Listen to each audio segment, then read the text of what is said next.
Hello, I'm Elizabeth, a librarian with the San José Public Library, and today we're going to be making hoop gliders. For today's activity, you'll need some straws. These can be any size, and you can also experiment with other materials to form the spine or body of the plane. You'll also need tape, paper, which should be lightweight but also stiff, scissors, and if you'd like to measure before you cut your paper, a ruler. To form the hoops for our glider, we're going to need 2 strips of paper, one long and one short. I'm going to use the edges of the paper to easily measure out a long and a short piece of paper. First, I'm going to cut on the short edge for my smaller hoop, and then along the long edge of the paper for my larger hoop. Because these pieces of paper will be formed into circles, what I'm cutting out is actually the circumference of the hoop. You can adjust the different lengths of paper in order to make different size hoops.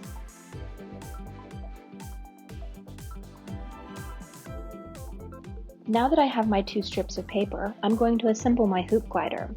I'm going to add 1 hoop to each end of the straw. I like to tape the pieces of paper to the end of the straw before I make the hoops, as it's a little bit easier to get the tape in there.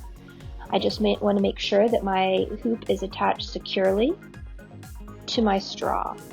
After I'm finished taping the 2 strips of paper in place, I'll then start by taking one of those strips of paper and looping it onto itself in order to make the first hoop, and then taping that to secure it.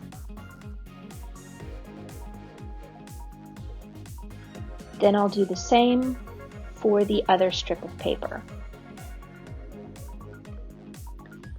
I now have my hoop glider with a smaller hoop and a larger hoop, and I'm ready to test it out.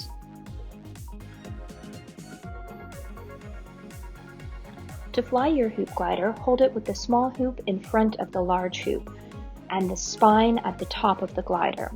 Then launch it just like a paper airplane. Now that you know how to make a hoop glider, it's time to start experimenting.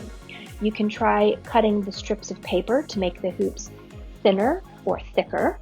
You can make the 2 hoops almost the same size or very different sizes, and you can try different materials for the spine of the glider and the hoops of the glider. What did you find worked the best? Thanks so much for building with us today.